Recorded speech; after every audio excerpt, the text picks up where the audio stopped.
Bienvenidos. El tema hoy es fe y obras.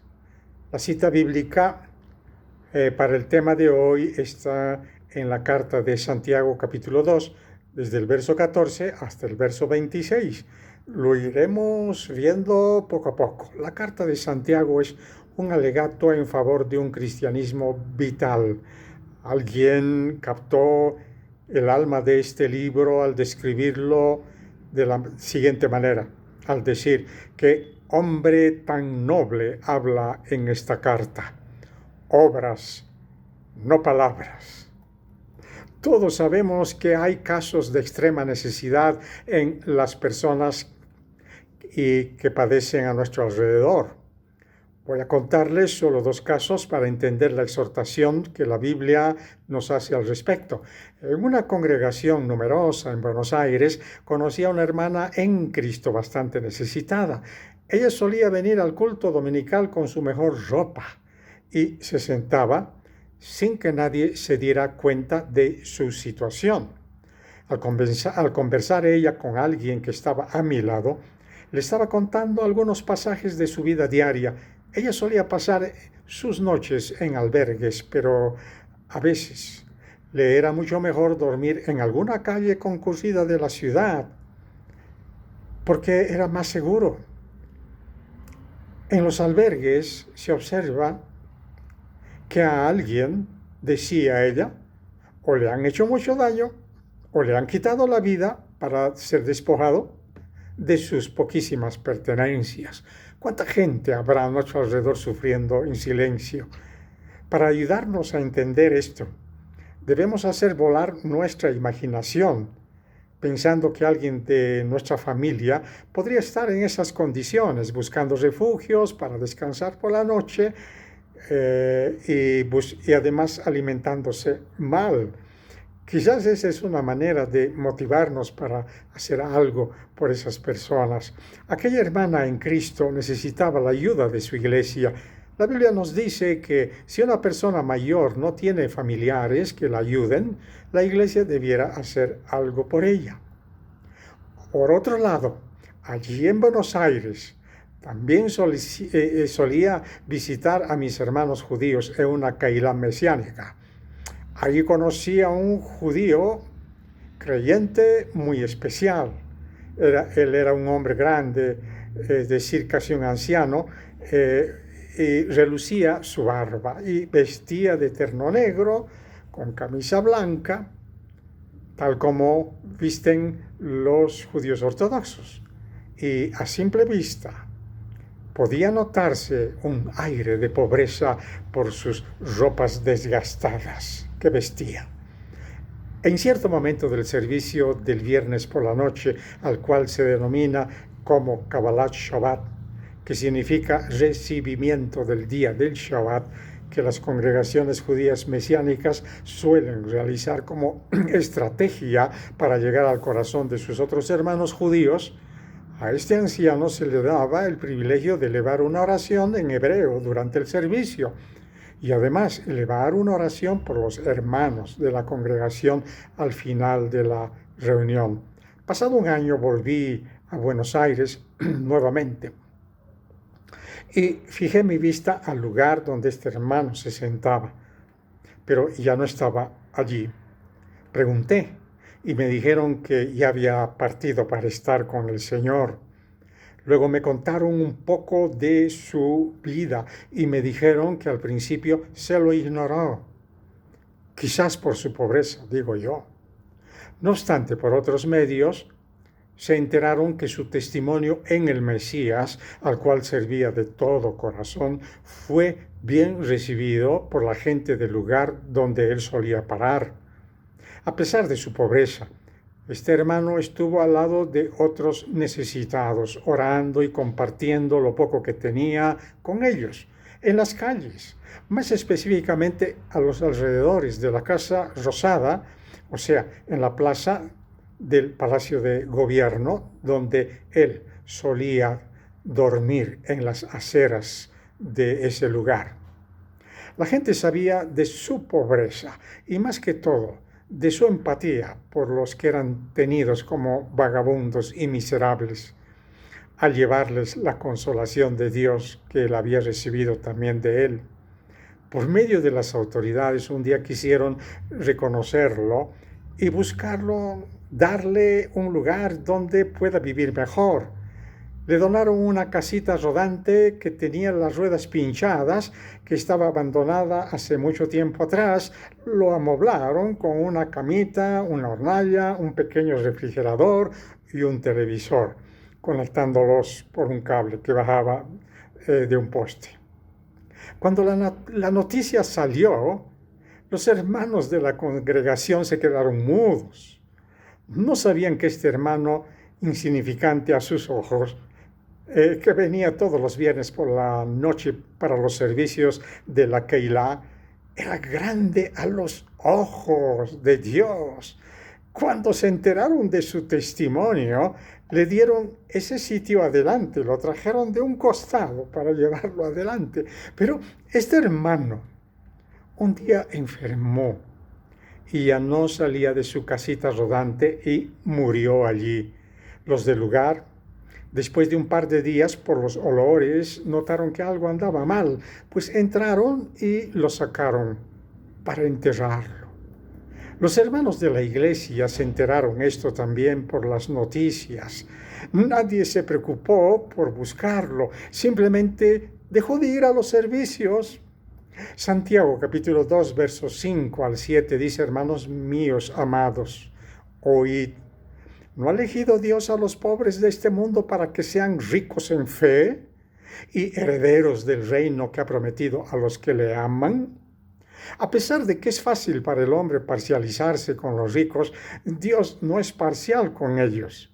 De hecho, ya que las riquezas son un obstáculo para el reino de Dios, mire Mateo capítulo 19, verso 24, hay un sentido en el que los pobres de este mundo son bendecidos especialmente por Dios. Son elegidos para que sean ricos en fe, porque los pobres de este mundo simplemente tienen más oportunidades de confiar en Dios. Por lo tanto, pueden ser mucho más ricos en fe que el hombre rico. El rico puede confiar en sí mismo, en su riqueza, pero el pobre no tiene ninguna fortaleza en la que refugiarse, excepto los dos fuertes brazos de Dios. Debemos aceptar que no importa el nivel de educación que se tenga, porque seguimos dependiendo, como siempre, del Espíritu Santo para comprender las verdades espirituales y vivirlas. Esto parece referirse a Mateo capítulo 11, versos 5 al 6, pues Jesús nos dice que los ciegos ven, los cojos andan, los leprosos son limpiados, los sordos oyen, los muertos son resucitados, y a los pobres es anunciado el Evangelio, y bienaventurado es el que no halle tropiezo en mí. El Señor Jesús fue enviado a dar buenas noticias a los pobres, a aliviar a los afligidos, a anunciar libertad a los encarcelados, a consolar a los tristes. Con todo esto, Él viene hacia ti también, por su palabra. Pregúntate, si un rico deja de venir a tu congregación, ¿irías a buscarlo porque sus ofrendas nos están haciendo falta? Con tanta razón, Santiago 2, capítulo 2, verso 1, dice: hermanos míos, que vuestra fe en nuestro glorioso Señor Jesucristo sea sin acepción de personas. Luego Santiago, después de amonestar contra la parcialidad, muestra que la fe sin obras es muerta. Y esto lo hallamos específicamente en los versos 14 al verso 26 del capítulo 2 de su carta. Este es el pasaje más conocido y debatido de la carta de Santiago. Estos versículos, sobre todo, son los que hicieron que Martín Lutero describiera equivocadamente a este libro como carta de paja, como que se quema, como que no sirve, como que no tiene sustento. La mayor parte de las dificultades en interpretar este capítulo 2 del verso 14 al verso 26 de Santiago han nacido del no entender que Santiago no trató de refutar la doctrina bíblica de la justificación por fe, más bien una perversión de la misma. No dudamos que somos salvos por gracia de Dios, por la fe. La ley de Dios es gracia. En la ley, Dios revela en gracia lo que el hombre no debe hacer. Y este Dios de gracia viene al encuentro de su pueblo porque tiene el deseo de bendecirlo. No puede haber bendición en el pueblo de Dios si no entendemos que el Dios de la gracia te dice: yo soy el Señor.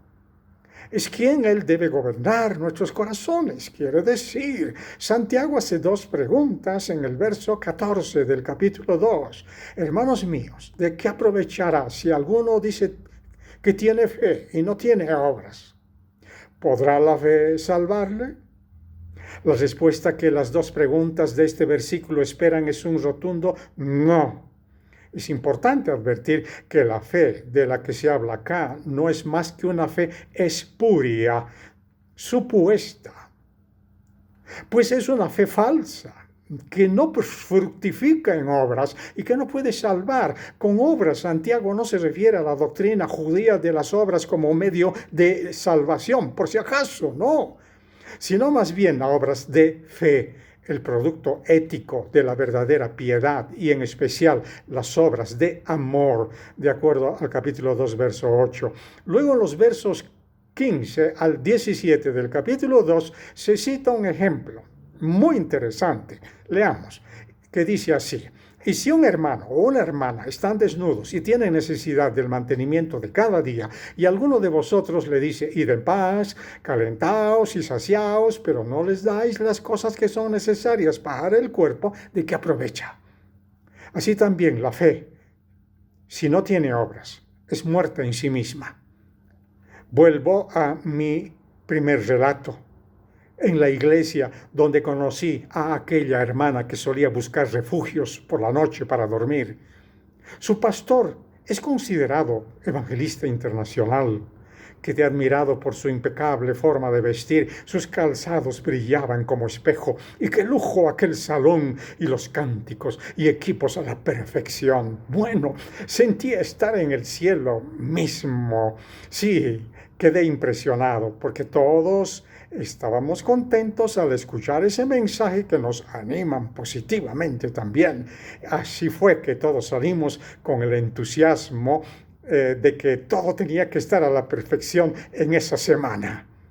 Noté que la gente buscaba a su pastor al final del culto, pero no había ninguna manera de acercársela, pues él había entrado y salido de aquella sala con sus guardaespaldas.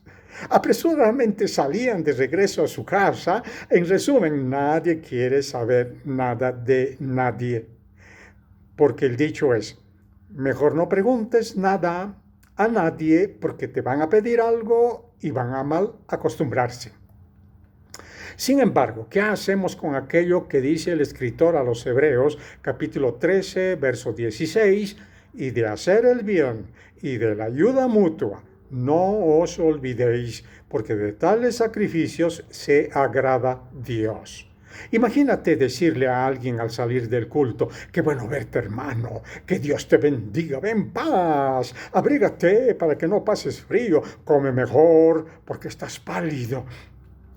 ¿Qué dirá esa persona? Creo que tímidamente contestará: sí, tienes razón, hermano mío, gracias por notar mi estado. Luego agacha la cabeza y se va con las manos vacías, con frío y con hambre. Santiago pregunta en forma indignada: ¿la fe que tienes, para qué sirve? ¿O de qué aprovecha?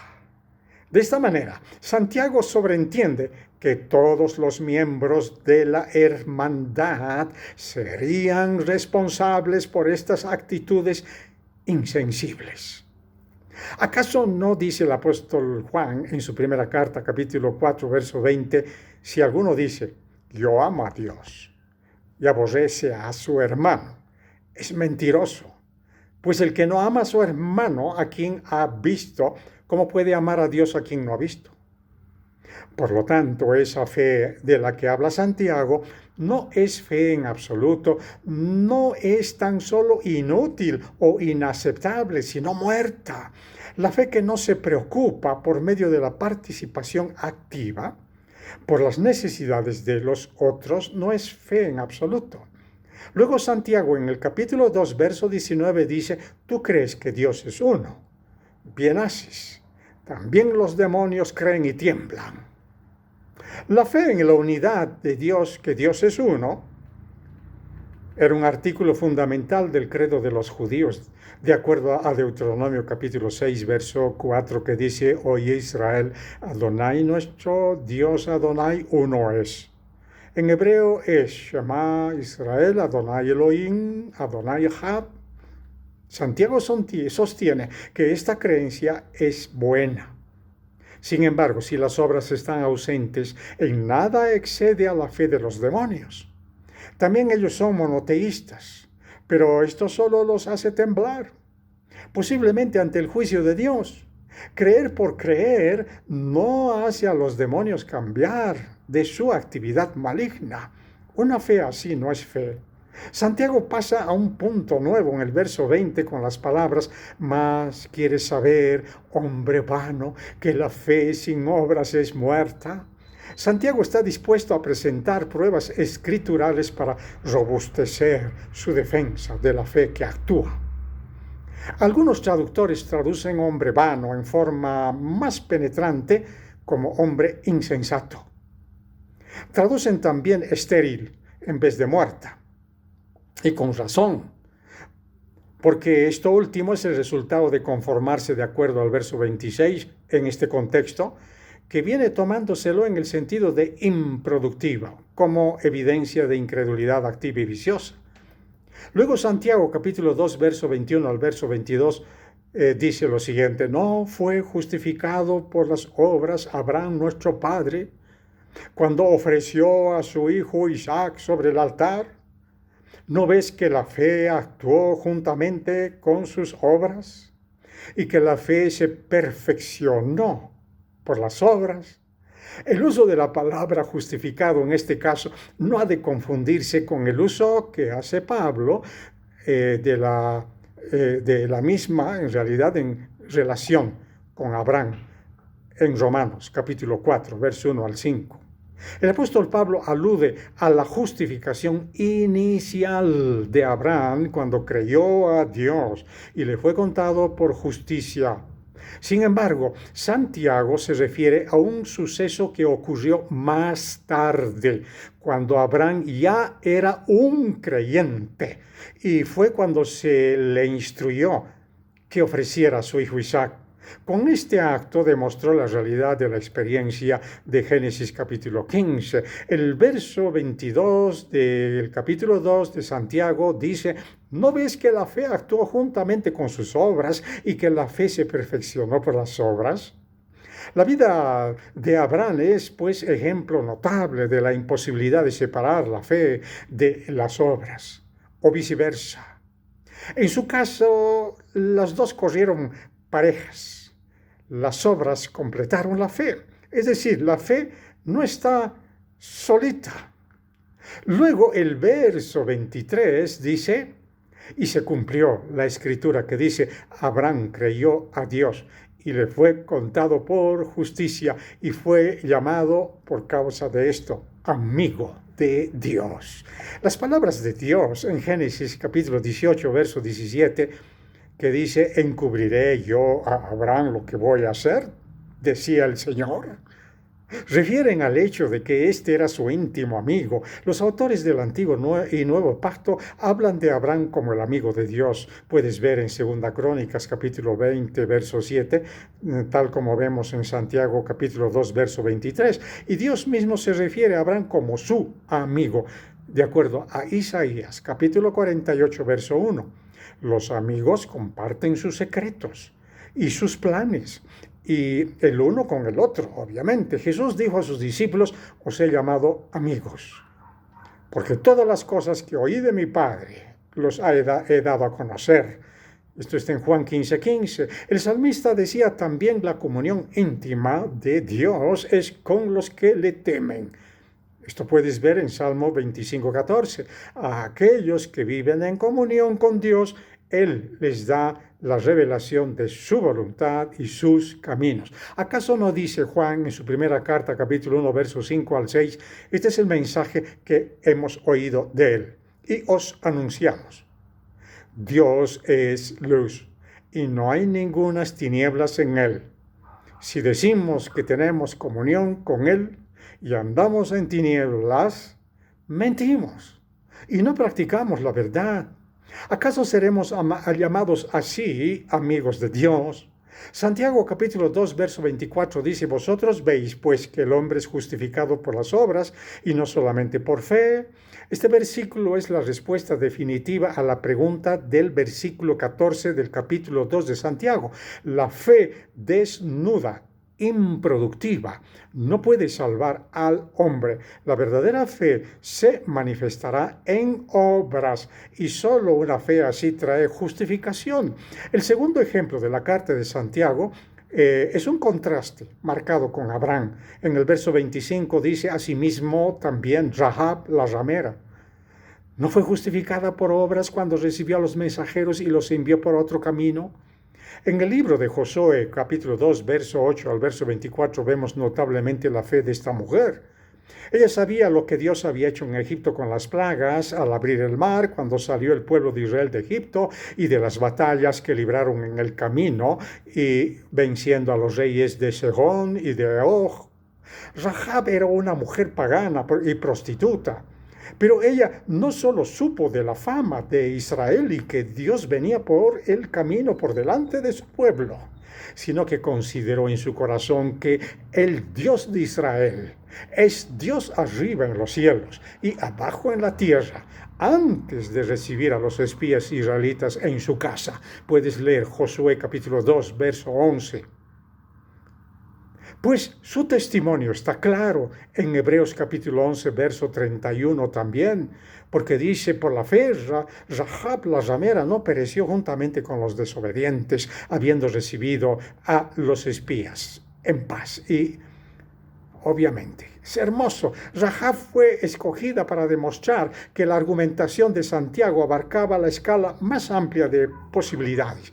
Ella, como Abraham, dio prueba de su justificación con sus actos de acuerdo a Josué capítulo 2, verso 1 al 21. De esta manera, Santiago capítulo 2, verso 26 dice, porque como el cuerpo sin el espíritu está muerto, así también la fe sin obras está muerta. Cuando el hombre muere, el cuerpo fallece y el espíritu lo abandona. Y obviamente el cuerpo viene a ser un cadáver.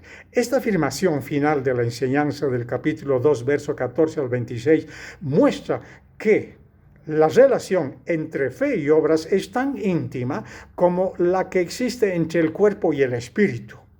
La vida es el resultado de la unión en ambos casos. Cuando los dos elementos están separados, se produce la muerte. En resumen, la fe falsa es virtualmente un cadáver, dice Santiago. Somos llamados a creer, somos salvos solo por la fe. El arrepentimiento es consecuencia, sin embargo, de la fe. ¿Puede ser salvo alguien que no se arrepiente? No, porque no ha creído. Entonces, Santiago busca esa evidencia a través de las obras, desde la perspectiva del ser humano, viendo a otros. Que Dios los bendiga.